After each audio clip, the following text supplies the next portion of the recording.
My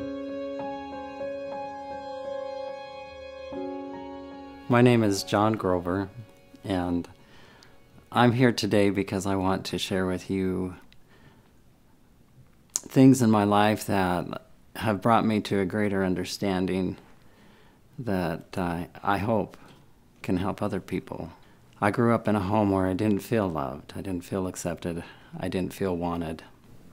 I was rejected by my father mainly, and my brothers. I was much different than the rest of my family. I grew up on a ranch, and I didn't come with all the same talents, I guess, my older brothers did, or that my father did. And I always felt less than adequate. I was always more interested in the things, girly things that even they were not interested in. I like to do their hair, and I like to do my mom's hair, and I like to work in the house. There was a lot of verbal abuse, a lot of physical abuse. I left home at the age of 12, and I took from that kind of a pattern of coping. I'd live with brothers and sisters, friends, neighbors, come back home, come and go back and forth. I just wanted to feel approved of and loved by a man. And I never felt it, and I wanted it. I often felt alone. Not just alone, but empty, worthless. In high school, I wasn't involved in sports. I lived out of town. I didn't have the opportunity to participate in a lot of things. So I was kind of a loner in my own way. So as I grew up through my teens, I began to just look anywhere I could for friendship, for someone that would understand me. I read the Bible, I read the Book of Mormon, I studied hard in the scriptures, because the only love that I felt like that I would have from a father would be a heavenly father. I just dove into the scriptures and tried to maintain my spirituality and friendship with God through prayer and scriptures, and that helped me in a lot of ways to get through the loneliness that I felt, and the attraction and the desire to be with another man or to be accepted by men. But as I grew up, and as I thought about the things that the bullies at school would always say, you know, the names that they'd call as far as being a sissy or being a pansy or being different, those things weighed heavily on me as I grew up, and created even more doubts and more suspicions about myself, and more dark feelings, I guess, that made me feel like I would never be acceptable. I determined to go on a mission, and I went to Peru.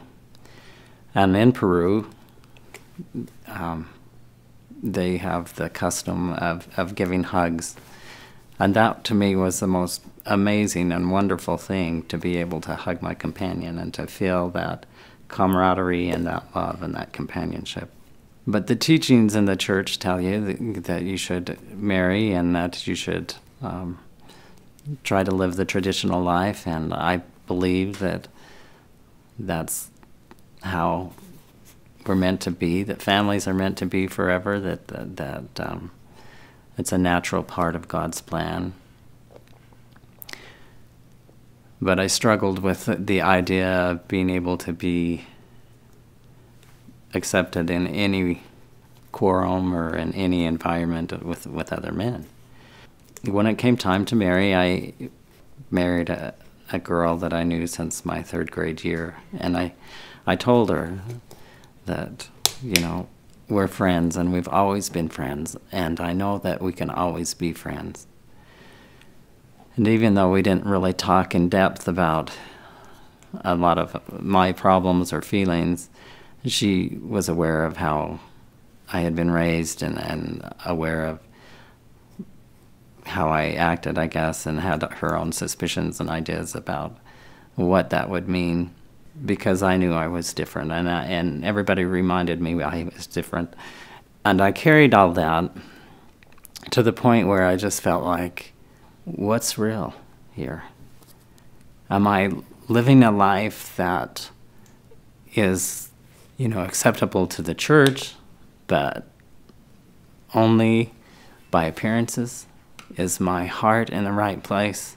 I mean, I love God, and I'm trying my best, but I have all these feelings, and I don't know what to do with them.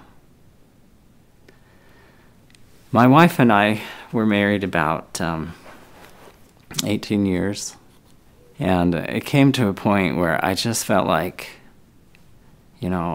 I had to deal with the feelings that I had in my heart in some way, make sense of them. But inside me, I felt like I was just dying. I felt like I couldn't go anymore, because I needed to know who I was and be able to be accepted or feel loved for whoever that was.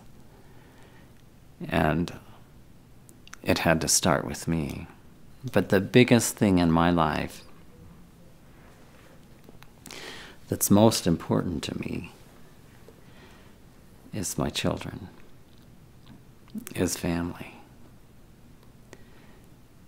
And I know that I would never be able to have a family if I had given myself to just following the desires of wanting to be with a man.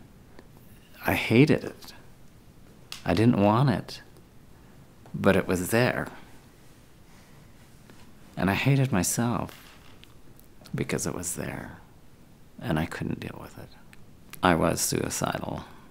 I had thought many times of taking my life in just different ways.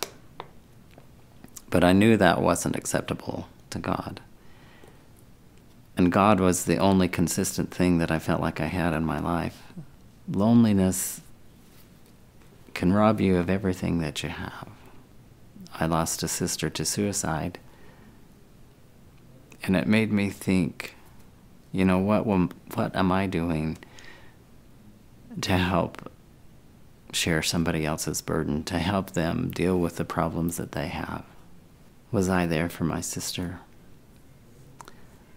Am I there for people who felt the same pain that I feel, or that I felt over the years?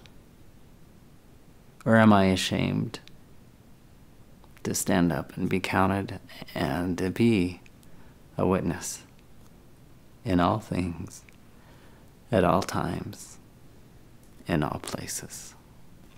I may fail 100 times. I may fail 1,000 times. But Christ said, "You shall be forgiven 70 times 7, as often as you will come unto me." But life is worth living, no matter what our struggles are. I came to find joy in the family that I had. Sometimes I feel like it was a little late, because I had children that grew up and left home, maybe without having the opportunities that we could have had, because I was too wrapped up in my own pain to see all their needs or to take advantage of the things that we could have done. My mindset is different now, because I have hope and I feel happiness and contentment in my family. I know that despite my struggles and my feelings, whatever I sacrifice or try to do to live a godly life first is going to be the most rewarding.